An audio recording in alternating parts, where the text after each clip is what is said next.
اور چوتھی دن ہمیں حراست میں لے لیا جائے گا. یہ کھلے عام ہو رہا ہے ملک ہندوستان کے اندر. پھر بھی عوام بھی خاموش ہے اور حکومت بھی خاموش ہے. لیکن اللہ دیکھ رہا ہے. اللہ کیا ہے؟ اللہ دیکھ رہا ہے. اللہ کو جو ہے نا ایک حد تک کفر برداشت ہو سکتا ہے, لیکن اللہ کو ظلم برداشت نہیں ہوتا ہے. فرعون کافر تھا, اللہ نے ڈھیل دے دی کئی سالوں تک, بلکہ روایتوں میں لکھا ہے کہ 400 سال تک اس کے سر میں درد نہیں ہوا. اتنی بڑی اللہ نے اس کو سلطنت اور حکومت اور طاقت عطا فرمائی تھی. لیکن جب نجومی کے بات میں آ کر اس نے ظلم کرنا شروع کیا اور بنی اسرائیل کے بچوں کو قتل کرنا شروع کیا, اللہ نے اس کے حکومت کو تہس نہس کر کے رکھ دیا. اللہ کو ظلم برداشت نہیں. کرو تمہیں جتنا کرنا ہے, ہمیں بس اس بات پر خوشی ہے کہ ہم ظالم کے صف میں نہیں کھڑے. مرنا تو سبھی کو ہے, ہم ظالم کے صف میں نہیں ہیں, لیکن ہم بول کر مریں گے انشاءاللہ, ہم کچھ کر کے مریں گے انشاءاللہ. تو اگر یہ بات ہمارے ممبر سے جاتی, ہمارے پلیٹ فارم سے جاتی, تو آج کیا معاملہ ہوتا؟ کھلے عام گھوم رہا ہے اور سب خاموش ہے, کوئی کچھ نہیں کر رہا ہے. قانونی اعتبار سے کچھ نہ کچھ تو بھی ایکشن لینا چاہیے تھا. اللہ ہماری حفاظت فرمائے. اور ہماری قوم کے نوجوان بیدار ہونے کو تیار ہی نہیں ہے. دن بدن محنت ان کی بڑھتی جا رہی ہے اور دن بدن ہم غفلت کا شکار ہوتے جا رہے ہیں. مسجدیں خالی ہیں, بازار بھرے ہوئے ہیں, ایجوکیشن کا سسٹم, بہت ساری اس کی وجوہات ہیں جس بنا پر ہماری قوم کی بچیاں ارتداد کا شکار ہو رہی ہے. وہ نادان ہیں, انہیں سمجھ نہیں آ رہا ہے. کتنے پلاننگ کے ساتھ. اور ابھی ایک آج 5 میں ہے نا, ایک پکچر ریلیز ہونے والی ہے, اس کا ٹریلر 1 ہفتہ پہلے ریلیز ہوا تھا. کسی نے مجھے اس کا ٹریلر بتایا, اس پکچر کا دا کیرلا اسٹوری. وہ کہتے ہیں نا, الٹا چور کوتوال کو ڈانٹے. جب بندہ کوئی چوری کرتا ہے, سامنے والا بندہ مجھے چور نہ کہے, اسی لیے اسے کہہ دو اے تو نے چوری کیا ہے, تاکہ اس پر کسی کو جو معاملہ مسلمان لڑکیوں کے ساتھ کیا جا رہا ہے وہ انہوں نے پورا اس کی حقیقت ہی بدل کے رکھ دی. کیرلا کے اندر یہ تصور, یہ باور کرانے کی کوشش کی گئی اس میں کہ 32,000 ہندو لڑکیوں کو باقاعدہ کسی اسلام دھرم میں اور کرسچن مذہب کے اندر کنورٹ کیا گیا اور ان کو ISIS کے حوالے کیا گیا اور ان کو جہاد کے نام پر ان کو بیچا گیا اور ان کی عصمت دری کی گئی. یہ اس میں باور کرانے کی کوشش کی گئی. کیرلا کے مسلم یونٹی اور وہاں کی جو کمیٹی ہے, انہوں نے یہ چیلنج کیا ہے کہ اس میں جتنے بھی باتیں بتائی گئی ہیں ایک بات ثابت کر کے بتا دیں اور 1 کروڑ کا ہمارے پاس سے انعام لے کر جائے. اتنا بڑا چیلنج کوئی کرتا نہیں ہے اور اس کو ثابت کر کے دکھائے نا. اور یہ ہو رہا ہے جس طرح سے چند مہینے پہلے, بلکہ 1 سال ہونے کو آیا ہے اس کو, دا کشمیر فائلز نکلی تھی فلم. یہ اس سازش کے تحت باقاعدہ ان کے ذہنوں کو خراب کیا جا رہا ہے اور اس مذہب, اس دیش میں, اس ملک میں پلنے والے ہندو اور مسلم جو ایک جہتی کے ساتھ جیتے تھے, ان کے اندر کے اتحاد کو توڑنے کی کوشش کی جا رہی ہے. باقاعدہ ان کی پلاننگ ہے, پکچریں بن رہی ہیں, ہیرو ہیروئن کروڑوں کے اس پہ خرچہ ہو رہا ہے اور ان کی سازشیں باقاعدہ کامیاب بھی ہوتی نظر آ رہی ہیں. لیکن ہماری قوم کی تنگ نظری کیا ہے معلوم ہے؟ اسی پر اٹکے ہوئے ہیں کہ مولوی صاحب یہ جو ویڈیو بیان جو آپ کرتے ہیں یہ جائز ہے کیا؟ یہ حلال ہے کیا حرام ہے؟ وہ کہاں سے کہاں جا رہی ہیں؟ وہ باطل طاقتوں کو پروموٹ کرنے کے لیے جس حد تک جا سکتی ہے اس حد تک جا رہی ہے, لیکن ہم اپنے دین کو پیش کرنے کے لیے یہ سوشل میڈیا کا استعمال بھی نہیں کر سکتے. پھر بھی ہماری قوم کی تنگ نظری آج تک اسی جگہ پر ٹکی ہوئی ہے. ایسے سوال کرتے ہیں لوگ, مولوی صاحب ویڈیو بیان کرنا, شوٹ کرنا یہ جائز ہے کیا؟ اور حضرت تھیٹر میں سے پکچر دیکھ کے آتے ہیں وہ جائز ہے, اور یہاں پر یہ سوال کرنا اس کے لیے کیا ہو جاتا ہے, بالکل دلیرانہ انداز بن جاتا ہے. اللہ ہماری اسی حفاظت فرمائے اور تنگ نظریوں سے باہر نکلیں. اب حالات کے اعتبار سے اپنے حالات کو بدلیں. جس طرح سے ماحول بدل رہا ہے اپنے نظریات کو اور اپنے سوچ کو وسیع کریں, اپڈیٹ رہے, آگے بڑھنے کی کوشش کریں. تو اس کے اندر یہ باور کرایا گیا کہ ہندو لڑکیوں کو باقاعدہ کنورٹ کیا جا رہا ہے. ہاں یہ بات بھی ہے کہ ہندو مسلمان میں آ گئی اور مسلمان ہندو میں آ گئی, ہم غلط کہتے ہیں اس بات کو بھی, لیکن سازش کے تحت یہ نہیں ہوتا ہے. جو دکھایا جا رہا ہے وہ غلط ہے اور جو چھپایا جا رہا ہے وہ سچائی ہے. جو مسلمان لڑکیوں کو ہندو بنایا جا رہا ہے یہ سچائی, اس کو کون دکھائے گا؟ اسے کون دکھائے گا؟ اس کو چھپایا جا رہا ہے. اللہ ہماری اس سے حفاظت فرمائے. تو ابھی بہت ساری باتیں آپ کے سامنے بیان کر رہا ہوں, ان باتوں کو غور سے سنیں اور ارادہ کریں کہ انشاءاللہ ہم اپنے معاشرے پر اس بارے میں توجہ دیں گے. اگر آپ نے بھی شروع کیا اور ایک لڑکی بھی اگر اپنے ایمان کو بچانے میں کامیاب ہو جاتی ہے تو الحمدللہ ہمارے نجات کے لیے کافی ہے. ٹھیک ہے نا. سب سے پہلی وجہ جو مسلمان لڑکیوں کا ارتداد ہو جانا, مرتد ہو جانا اور کسی غیر کے ساتھ میں بھاگ کر چلی جانا, جو سب سے پہلی وجہ ہے, ہمارے معاشرے کے اندر ایک خرابی ہے. جب اپنے لڑکے کو لڑکی دیکھنے کے لیے جاتے ہیں نا, اوپر سے لے کر نیچے تک لڑکے کی ماں بھی اور اس کے ساتھ میں آنے والے رشتہ دار بھی ساری کوالٹیاں اس میں دیکھنے کی کوشش کرتے ہیں. اس کی ناک کیسی ہے, بال کیسے ہے, چلتی کیسی ہے, آواز کیسی ہے, اس کا کلر کیسا ہے. تھوڑی بہت نیچ اونچ اگر اس کے اندر ہو جائے تو چل جائے, ایسا مزاج اب ختم ہو گیا ہے. لڑکا کوئلے کے کان سے اٹھ کر آیا ہے, لیکن اس کو لڑکی کیسی ہونی چاہیے, حور پری ہونی چاہیے. اس کو بہو کیسی ہونی چاہیے, انگریز کی خاندان کی گوری چٹی اس کو بہو ہونی چاہیے. اور لڑکا کہاں سے اٹھ کے آیا ہے, وہ اپنے بیٹے میں عیب اور ہنر کچھ دیکھتی نہیں ہے, لیکن اس کو بہو سے پوچھتی ہے سورہ یاسین پڑھ کے سنا. لڑکی کو دیکھنے کے جانے کے بعد سارا خاندان بیٹھا ہوا ہے اور اسے کہتے ہیں سورہ یاسین پڑھ کے سنا, اور بیٹے کو سورہ فاتحہ یاد نہیں ہے. اپنے بیٹے کو سورہ فاتحہ یاد نہیں ہے, اور بیٹی کو کیا آنے مانگتا, سورہ یاسین پڑھ کے سنا, سورہ ملک پڑھ کے سنا. اگر اس لڑکی نے کہہ دیا تم پڑھ کے سنا تو تمہاری کیسی شادی ہو گئی, شادی ہو گئی, بچے ہو گئے, تم کامیاب ہو گئے, اور ہمیں سورہ یاسین نہیں آیا, ہم کو ریجیکٹ کر دیا گیا. تھوڑا بہت عیب چلیں گا, تھوڑا بہت حسن میں اوپر نیچے چلیں گا, ایمان والی ہے, اچھے خاندان کی ہے, ایکسیپٹ کرو. ایک لڑکی کا دکھ بھرا میسج آیا تھا جس نے اسلام کو چھوڑ کر دوسرے مذہب کو اختیار کیا. اس کو وجہ پوچھی گئی کہ کیا وجہ بنی تو نے جو اسلام کو چھوڑا ہے, تو وہ کہنے لگی کہ 60 مسلم گھرانوں سے لڑکوں کے سامنے میرے رشتے آئے تھے, میں 60 لڑکوں کے سامنے بیٹھی ہوں, لیکن کسی نے کہا کالی ہے, کسی نے کہا نکٹی ہے, کسی نے کہا چھوٹے قد کی ہے, اس کے بال ایسے ہیں, اس کی آواز ایسی ہے, کوئی نہ کوئی عیب نکال کر مجھ کو ریجیکٹ کر دیا گیا. میری عمر 45 سال کی ہو گئی, میں کیا کروں میں. کسی نے مجھے سہارا دیا, میں نے اسلام کو چھوڑ دیا. اس کا وبال کس کے سر پہ آئے گا, کس کے سر پہ آئے گا بتاؤ, ہمارے ہی سر پہ آئے گا نا. یہ نہیں ہونا چاہیے. دوسرے نمبر پر کو ایجوکیشن کا سسٹم جو ہے ہمارے پورے ملک ہندوستان کے, یہ تو دوسرے کلچر میں دوسرے کنٹری میں تھا ہی, لیکن ہمارے کنٹری کے اندر اس کا زیادہ گروتھ ہو رہا ہے, بہت تیزی کے ساتھ اس کا ماحول بڑھتا جا رہا ہے. مخلوط تعلیم کا انتظام, لڑکا اور لڑکی ساتھ میں پڑھ رہی, اسکول بھی کالج بھی, لیکن افسوس کی بات یہ ہے کہ مسلمانوں کے پاس اس کے علاوہ کوئی آپشن ہی نہیں ہے. کرے کیا, تعلیم دینا تو ضروری ہے نا, لیکن آپشن ہے نہیں. مسلمانوں کے کالج نہیں ہے, مسلمانوں کے اسکول نہیں ہے, مسلمانوں کی طرف سے کوئی انتظام نہیں ہے کہ جہاں پر جا کر ہماری قوم کی بیٹیاں اور ہمارے قوم کے بچے ایجوکیشن حاصل کریں اور قوم میں ترقی پیدا کریں. یہ ہے ہی نہیں. یہ اعتراض کرتے ہیں کہ ہم اسکول کھول نہیں سکتے, اسکول کا کھولنا بہت بڑا سسٹم کا کام ہوتا ہے, بہت بڑی ذمہ داری کا کام ہوتا ہے, حکومت بیچ میں آڑے آتی ہے. 2% ہے عیسائی کرسچن ملک ہندوستان میں, اور ہمارا آنکڑا جو ہے 15% ہے. 2% رہنے کے باوجود جتنے ان کے اسکول اور کالج ہیں کرسچنوں کے, اتنے کسی بھی مذہب کے نہیں ہیں. نہ چاہتے ہوئے بھی ہمیں ان کے اسکولوں کے اندر ایجوکیشن کے لیے ڈالنا پڑتا ہے.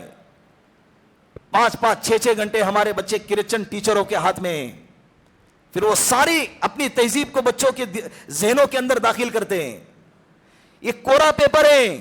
بچوں کا کیا ہوتا ہے, دل اور دماغ دونوں کورا پیپر ہوتا ہے. جو چھپائیں گے چھپیں گا, جو لکھا جائے گا وہ لکھا جائے گا, اور پوری زندگی اسی پر عمل کرتا جائے گا. پھر تم جتنا چاہے چیخو, چلاؤ اور کلیجہ پھاڑ کر ان کے سامنے رکھ دو, انہیں سمجھ میں نہیں آئے گا. تو اس تعلق سے بھی ہماری قوم کو اس پر توجہ دینی چاہیے. شادی کا ہال اور اسی طرح سفروں کے خرچے, شادی میں جو بینڈ باجے, ہلدی مہندی رجا کا اور 20, 25, 30 لاکھ کا جو خرچہ قرضہ کر کے کرتے ہیں نا, اتنا خرچہ بچاؤ, شادی سادگی سے کرو, اور اتنا خرچہ قوم کی ترقی کے لیے لگاؤ. ہماری نسلیں الحمدللہ ایمان والی باقی رہیں گی. میری باتیں سیریس لے لینا, یہ میں باتیں بہت اہم باتیں کہہ رہا ہوں. آپ کہوں گے کہ جمعہ کا بیان ہو رہا ہے, سن لیے, بہت اچھی بات کی اور نکل گئے, اور آگے کچھ ہلچل نہیں ہو گئی, تو میری باتیں باتیں ہی رہیں گی, اور معاشرہ تباہی کے دہانے پر جا رہا ہے بڑی تیزی کے ساتھ. تو لہذا اس پر توجہ دیں. قوم کے بڑا مجمع ہے, الگ الگ علاقے سے آئے ہوئے ہیں, اپنے قوم کے بڑے اکٹھا ہو جائیں اور جمع ہو جائیں, اور ایجوکیشن کے تعلق سے, اسکول اور کالج کے سسٹم کو کھولنے کے تعلق سے اس طرف توجہ دیں. کس طرح سے ہم کھول سکتے ہیں؟ بزنس کرتے ہیں نا پارٹنرشپ میں, 5 لوگ ایک بڑی بڑی بلڈنگوں کو خریدتے ہیں, اس کو توڑتے ہیں, اس کو بناتے ہیں. کتنا بجٹ ہے بھائی؟ 20 کروڑ کا بجٹ ہے, 10 کروڑ کا بجٹ ہے. بزنس کر رہے, کیوں کما رہے؟ جب تمہیں کمانا ہی مقصد ہے تو ایجوکیشن میں کماؤ نا. دوسرے لوگ بھی کما تو رہے ہیں, کیا مفت میں خدمت کر رہے ہیں؟ لیکن اپنے والوں کا جب سسٹم ہوگا, اپنے والوں کی اسکول ہوں گی, اپنے والوں کا کالج ہوگا, تو ہماری بچوں کا ایمان تو صحیح سلامت ہوگا, ہمارے بچوں کا عقیدہ تو صحیح سلامت ہوگا, تمہارا مال بھی تمہیں ملے گا, اور تمہاری بچوں کی زندگی بھی بچیں گی. اس طرف توجہ دے, اللہ کے واسطے کہہ رہا ہوں, اس طرف توجہ دے. حالات بہت سنگین سے سنگین کی طرف چلے جا رہے ہیں, اور اگر ایسا سسٹم نہیں ہے, اس کے باوجود اگر تم اپنی لڑکیوں کو کالج میں جا کے کسی غیر محرموں کے سامنے بٹھاتے ہو اور اس کے بازو میں تعلیم حاصل کرنے کے لیے بٹھاتے ہو, تو یاد رکھنا تم اپنے ہاتھوں سے اپنے بچوں کو قربان کر رہے. ایک شاعر کہتا ہے کہ اچھا ہوا فرعون کو کالج کی نہیں سوجی, ورنہ وہ اتنے بچوں کو قتل کر کے بدنام نہ ہوتا. اچھا ہوا, بات میں بڑی گہرائی ہے, اچھا ہوا فرعون کو کیا نہ سوجی, کالج کی نہ سوجی, ورنہ وہ اتنے بچوں کو قتل کر کے بدنام نہ ہوتا. اس لیے کہ اگر اس کو بچوں کو مارنا ہی مقصود ہوتا تو کالج کھول دیتا, بچے ایسے ہی تباہ ہو جاتے. وہی ہو رہا ہے نا, ہمارے بچے تباہ ہو گئے. لڑکیاں تو لڑکیاں, لڑکیوں کا بھی یہ حال ہے.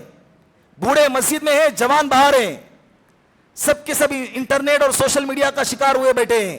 رات کے 3 بجے تک گندے فلمیں دیکھ رہے ہیں, کمرہ بند ہے, ماں باپ سوئے ہوئے ہیں, اور بچہ کیا ہے, اپنی جوانی تباہ کر رہا ہے. ہو رہا ہے نا, یہ ہو رہا ہے, کوئی مانے یا نہ مانے.